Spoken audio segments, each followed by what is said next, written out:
Walking through the Al-Roj refugee camp, the 22-year-old is unrecognisable in her figure-hugging outfit, nails painted and hair flowing. Shamima Begum wants to convince the world that she's changed.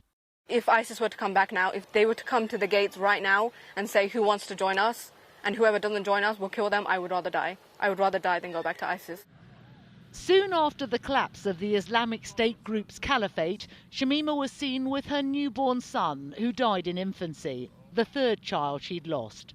At this time, she attempted to excuse terrorist outrages, including the Manchester Arena bombing. I'm asking the British people to forgive me because I made a mistake at a very young age. And I know it's very hard for the British people to try and forgive me because, you know, they've lived in fear of ISIS. They've lost loved ones because of ISIS, but I also have lived in fear of ISIS, and I also have lost loved ones because of ISIS, so I can sympathise with them.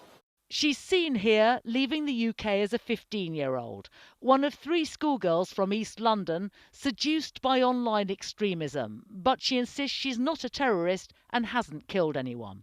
I think people are making these things up to make me look bad.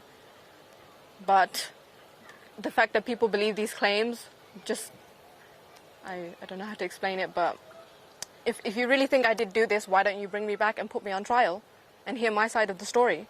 But that's impossible, as ITV News explained to Shamima when the British government revoked her citizenship.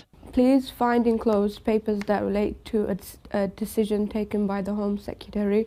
Today, the former Home Secretary maintained that he still saw her as a security risk. When I saw what I did and the information that I received from my advisors, from our intelligence agencies, it was in the end, it turned out for me, it was a very clear-cut decision. And that was a decision that's been tested in the courts. It's gone right up to the Supreme Court, the highest court in the land, and they ruled in favour of that decision unanimously.